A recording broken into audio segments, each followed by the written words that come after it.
Now, our story is set in England and is an English folktale set during the times of the Anglo-Saxons, when the Saxons were mainly farming and building an empire, a kingdom. And our story is about a farmer called Godric. And the title of this folktale is Godric and the Dancing Elves. Godric was a farmer, and he lived in a remote place with not many farms around him. And he was married, and both of his children have grown up and gone travelling to gain fame and fortune. And it was the time of the year of autumn, and it was time for harvest. And he mostly had crops. He had rye, and he also had some barley.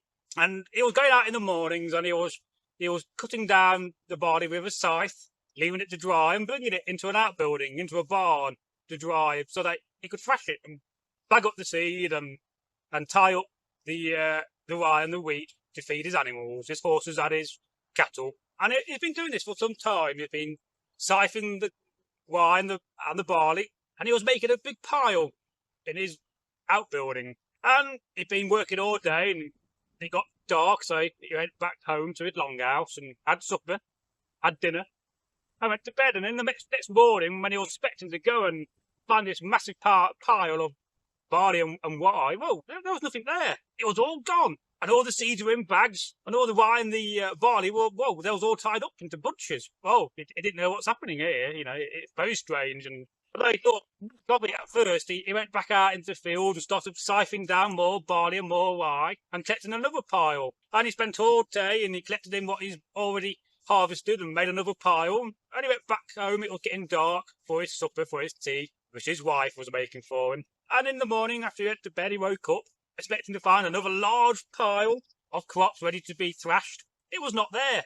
Again, there was another few bags of the seeds, and all the stalks were all tied up in bunches in a neat pile at the back of his barn outbuilding. Well, to this, he started getting very worried, and he's thinking that somebody was coming in. And it happened again the next day.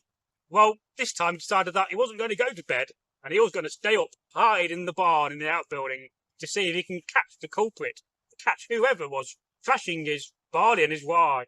This was not odd. He enjoyed doing that job. So our farmer Godric, he had his supper, and then he slowly crept into the barn, and he hid behind all these piles of the stalks they've been making for him, whoever it was. And he hid there. Some hours went past.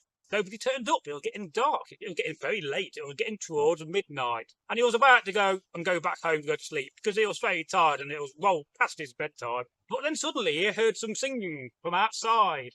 Slowly the door crept open, and these three elves, who were dancing and singing merrily, and very short, only about a foot high, 12 inches, came in. And they started to hold hands and dance in circles, and then there was thrashing all the rye and all the barley. And there was shoveling the wheat seeds into bag, and they were doing this for hours. But the farmer, he found this to be very funny, and he couldn't help himself but laugh. And he got to the stage when he was going to laugh out loud, so he got some of the barley and shoved it in his mouth to stop him from laughing. But eventually, he couldn't help it anymore. He laughed out loud, pointing at these three elves. And they suddenly flew up in the sky and threw straight past him, with one of them smacking his head with a small hammer. Bang! And it knocked him out. And the next morning he woke up, but it was daylight after he'd been knocked out by one of these three elves. And he had a pounding headache. And his wife sent for one of the local elders who came round and nursed him back to health. And after that, he was a little bit wary. He got better. And a year passed, and it was autumn again. And it was the same time of year when he had this encounter, and he suddenly died, the farmer Godric. Now, I hope you've enjoyed this. Please give it a thumbs up, like the video, and don't forget to subscribe on the channel. Now, if you're not subscribed, please do so. So, thank you very much for watching. I'm Groggy, as always, your host, and thank you very much for getting this far in the video. You're awesome. You totally are. And please leave a comment. We love comments. Thank you. Was hail. Good health for all those that watch.